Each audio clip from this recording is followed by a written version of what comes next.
25 ახლად შექმნილ კოოპერატივს სასოფლო-სამეურნეო კოოპერატივის სტატუსი მიენიჭა. ეს სტატუსი მათ სოფლის მეურნეობის მინისტრმა და სასოფლო-სამეურნეო კოოპერატივების განვითარების სააგენტოს თავმჯდომარემ მიანიჭეს. ღონისძიება ეგრეთ წოდებულ ბუფერულ ზონაში სოფელ ზემო ნიქოზში სანერგე მეურნეობის ტერიტორიაზე გაიმართა. მას ადგილობრივი ხელისუფლების, საერთაშორისო ორგანიზაციებისა და არასამთავრობო სექტორის წარმომადგენლები დაესწრნენ. სოფლის მეურნეობა არის პრიორიტეტული დარგის სწრაფად და რასაურეს სწორად განვითარებისთვის ჩვენთვის ძალიან მნიშვნელოვანია სასოფლო-სამეურნეო კოოპერაციის განვითარება. ეს არის ის მიმართულება, რომელიც არ მხოლოდ საქართველოში, არამედ სოფლის დასავლეთის წამყვან ქვეყნებში სწორედ ამ მიმართულებით სასოფლო-სამეურნეო კოოპერაციის ხელშეწყობით მოხდა დარგის ეფექტურად განვითარება. დღეს მდგომარეობით სტატუსის მქონე კოოპერატივი ყავს 25, რომელიც მთელი საქართველოს ფარგლებშია.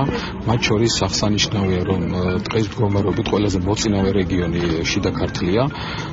აქ უკვე 6 სასოფლო-სამეურნეო კოოპერატივის სტატუსით მქონე სუბიექტია. მათ მოყვება კახეთი და მცხეთა-მთიანეთი. მნიშვნელოვანია საზღვრისპირა რეგიონში აღნიშნული კოოპერატივების გახსნა, მაგრამ არა მარტო საზღვრისპირა რეგიონში, მთელი საქართველოს მასშტაბით არის მნიშვნელოვანი მსგავსი კოოპერატივები, ვინაიდან ის ყველაფერი ეწევს ხელს ხარჯების ეფექტურობას და შემოსავლების ოპტიმიზაციას.